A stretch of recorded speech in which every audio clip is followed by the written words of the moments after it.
Testing hello hello 1 2 3 4 hello. এই দেখি side please. হ্যাঁ, তো কি বলছিলাম? বিরিয়ানি। আচ্ছা, তো সেদিন আমরা গেছিলাম সোদপুরের ডিবাবিতে ছানা আর ছানার দলদের নিয়ে। গিয়েই আমরা শুরু করে দিয়েছি পাগলামি, টানাটানি, মারামারি, আরও অনেক কিছু। যেখানেই আমরা যাই লোকগুলো আমাদের চিনেই ফেলে। আর এই যে পাকা বাচ্চা, পাকাটাকেও নিয়ে এসেছি সঙ্গে করে। চারপাশটা বেশ দেখতে দেখতে উঠে গেলাম উপরে। বেশ ভালো লাগছিল। প্রথম জানতাম না তো, তাই বেশ মজাই লাগছিল আর কি। কিন্তু ওপরে উঠে যে দেখবো এরকম অবস্থা ভাবতে পারিনি। তোমরা দেখো, গিয়েই দেখো এত ভিড়, লাইন দিয়ে বসে আছে লোকে, কখন ডাকবে।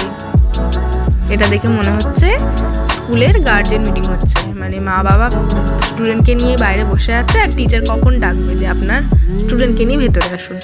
যাই হোক, সেই ফাঁকে আমরা একটু কাঁদ মারছিলাম, তারপরে যে অবশেষে আমরা ভেতরে ঢুকতে পেরেছি। আর এই হচ্ছে ভেতরের পরিবেশ, তোমরা দেখে নাও। ভীষণ ভিড়, গেলে একটু সময় নিয়ে যেও। আর এই যে মেনু কার্ড, কিন্তু এই মেনু কার্ড দেখে আমাদের কোনো লাভ নেই, আমরা বিরিয়ানিই খাবো। এই যে স্যার, ছোট মস্তান, এতক্ষণে এবার আমাদের অর্ডারটা দেওয়া হচ্ছে আর কি। আর এই যে মস্তান, এই যে এত বেশি এক্সাইটেড, মানে একে দেখে মানে কি বলবো, যত জীবনের দুঃখ কষ্ট সব সাইডে রেখে শুধু মস্তি আর মস্তি, একে দেখলে বোঝে। যতক্ষণ না বিরিয়ানি এসেছিল আমরা খুব বোর হচ্ছিলাম, কি করব ঠিক করতে না পেরে আমরা একটা রেশমি কাবাব অর্ডার দিলাম। আর এই যে রেশমি কাবাব আমাদের প্লেটে হাজির। খেতে কিন্তু বেশ ভালো ছিল, তোমরা ট্রাই করতে পারো। পুরো খেলি না,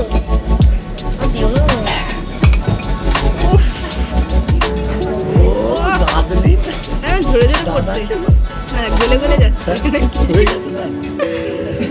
কই দেখি দাঁত ই কর, দেখি কর।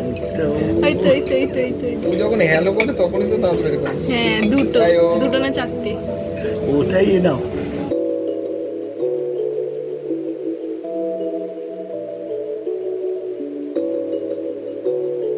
আর এতক্ষণ ধরে যেটার জন্য আমরা অপেক্ষা করছিলাম সেটা আমাদের সামনে হাজির।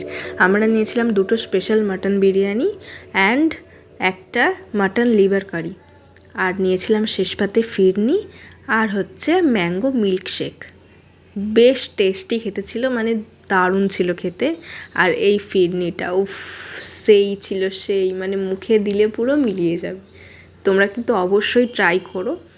আর ভিডিওটা কেমন লাগলো অবশ্যই আমাকে কমেন্টে জানিও।